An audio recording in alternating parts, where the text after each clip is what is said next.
Hola, mi nombre es Alina Villavicencio y junto a Silvia Palet somos fundadoras de Florecer Espacio Integral, un espacio creado para el acompañamiento de las familias en los procesos de gestación, nacimiento, puerperio y crianza.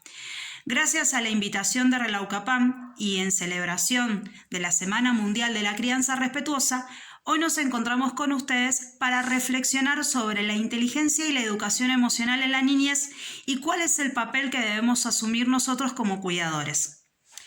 Para poder empezar a hablar sobre esto, es necesario primero definir qué es la inteligencia emocional.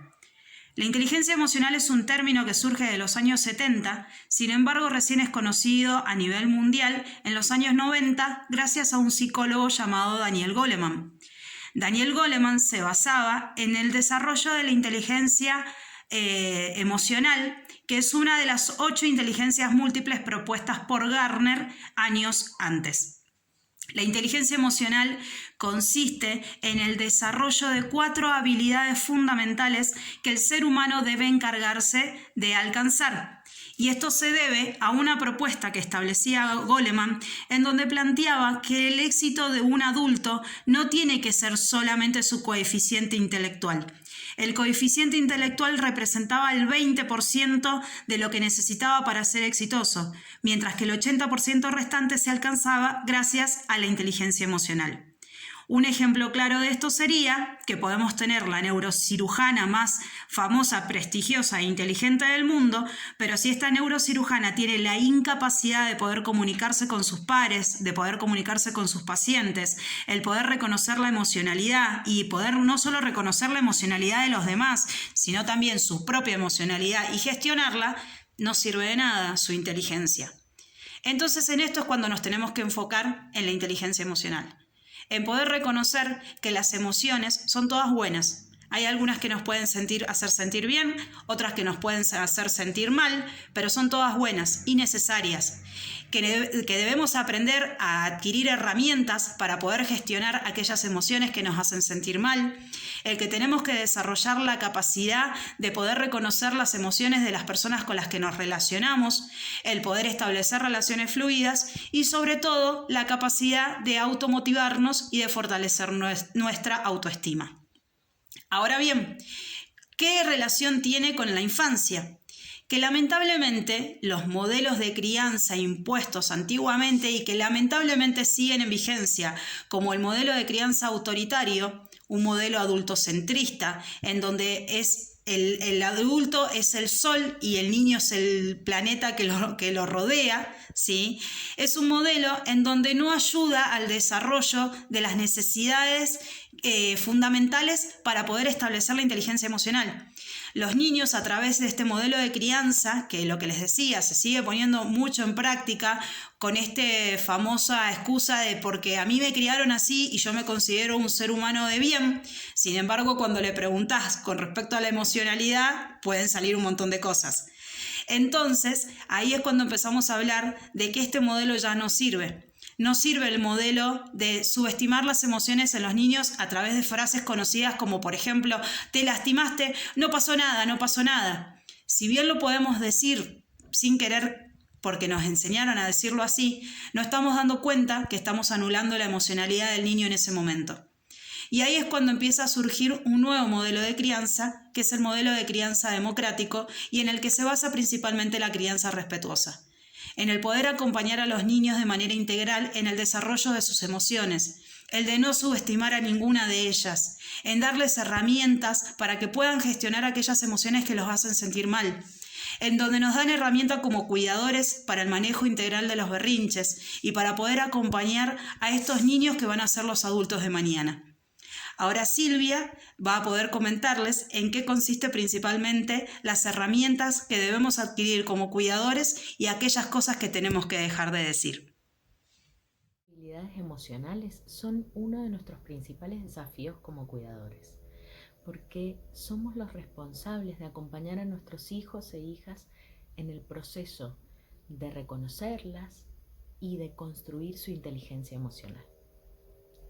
Vamos a dar algunos ejemplos prácticos relacionados a situaciones en donde podemos aplicar estas habilidades. La primera habilidad es el autoconocimiento. ¿De qué se trata? Es la capacidad que tiene cada persona de reconocer sus emociones mientras las está vivenciando. ¿Cómo se puede hacer? Reconociéndolas, identificándolas, pero principalmente poniéndolas en palabras. Poner en palabras lo que sentimos, que parece muy simple, no es tan fácil. Nosotros podemos saberlo porque como adultos nos pasa muy seguido seguramente. Se imaginan a un niño que tiene un remolino de emociones y lo siente las cosas por primera vez. Entonces, nuestro rol como cuidadores en un momento de miedo, de enojo, es evitar frases como no tengas miedo, no te enojes porque te ves feo, porque de esa manera frenamos que nuestros hijos reconozcan la emoción y lo que están sintiendo. De esa manera los invitamos a ayudar a sus hijos a poner en palabras lo que sienten para poder ser capaces de desplegar acciones que les permitan cambiar esa emoción, por ejemplo, displacentera, en una placentera. La segunda habilidad es la autorregulación, es el autodominio, la capacidad que tienen las personas de, además de reconocer sus emociones, poder gestionarlas, calmarse y medir sus actitudes frente a eso. Es el ejemplo más común de las reacciones de nuestros niños ante la frustración o cuando hacen un berrinche, cuando no pueden conseguir algo. En esos momentos que como padres y madres sabemos muy bien que es difícil presenciarlos y ayudarlos a manejar esa situación, es muy importante que bajemos a su altura y los contengamos. No sería bueno sofocar o reprimir los asaltos emocionales de nuestros hijos. De esa forma estaríamos reprimiendo sus emociones, evitando el autoconocimiento y en consecuencia que pudieran regularlo. Pero tampoco podemos dejarlos a la deriva, porque eso sería una forma de recibir este efecto tobogán que tienen las emociones con una ira que no tiene control. Entonces, una de las herramientas que podemos utilizar es, en lugar de decirles no, andate, cuando se te pase volvés o no pasó nada, es tratar de desviar su atención hacia otra situación, ayudarlos a cambiar el patrón de respiración, todas esas cosas que hagan que la composición química de su sangre cambie de ser una emoción displacentera a algo que pueda regular y, bienvenido sea, pase a ser una emoción placentera. La tercera habilidad es la automotivación. Es la forma que tenemos de aprovechar positivamente nuestras emociones, de usar su energía, de hacer lo que más nos gusta. La base de la automotivación es la autoestima.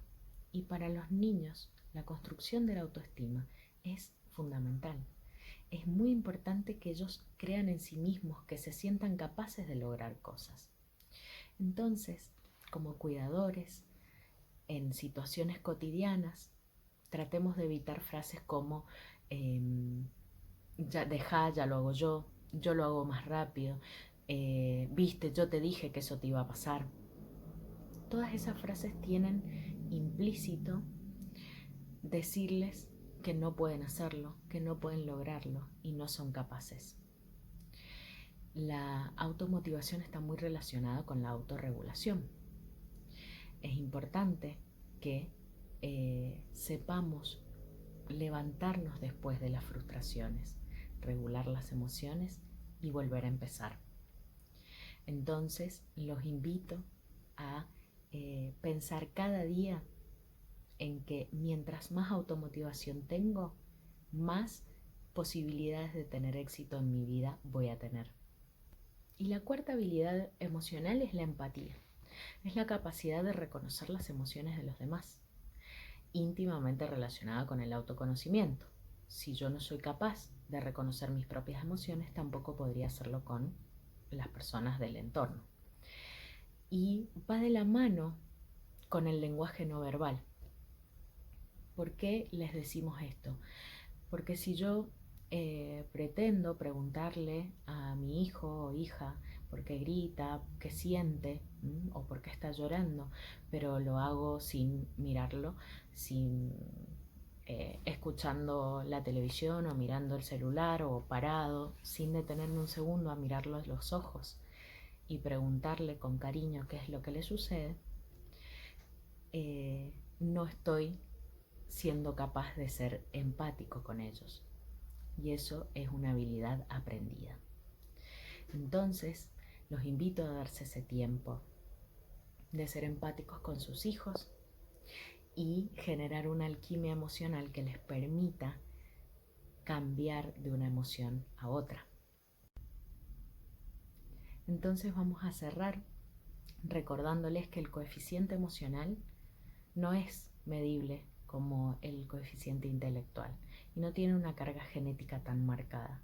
Eso es lo que nos pone en una excelente oportunidad de acompañar a nuestros hijos para que desarrollen sus habilidades emocionales.